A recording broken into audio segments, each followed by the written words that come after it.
मतमोजणीला सुरुवात होईल, काही वेळातच निकाल स्पष्ट होईल. काय भावना आहेत आणि आजच्या निकालाकडे कसं सकारात्मक पक्ष द्यायला? मतदारांनी मतदान केलेलं आहे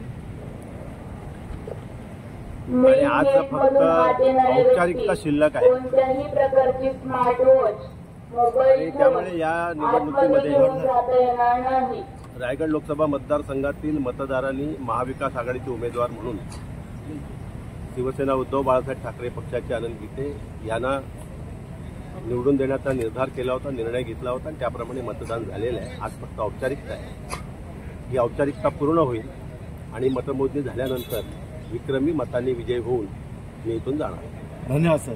मतमोजणीला सुरुवात होईल आणि थोड्याच कालावधीत निकाल समोर येईल. कसं बघताय, काय भावना आहेत? भावना एकच आहे की विजयाची 100% खात्री घेऊनच महायुतीच्या माझ्या सर्व पक्षाच्या कार्यकर्त्या नेत्यांनी केलेली मेहनत, रायगड रत्नागिरी मतदारसंघातील जनतेने विश्वास, यामुळे पूर्णपणाचा आत्मविश्वास आहे की दुसऱ्यांदा 32 रायगड रत्नागिरी लोकसभा मतदारसंघातून इंडियाच्या मार्फत सेवा करण्याची संपूर्ण राज्याचं लक्ष बारामतीकडे लागलंय. नणंद भाऊजाई यांची लढत आहे.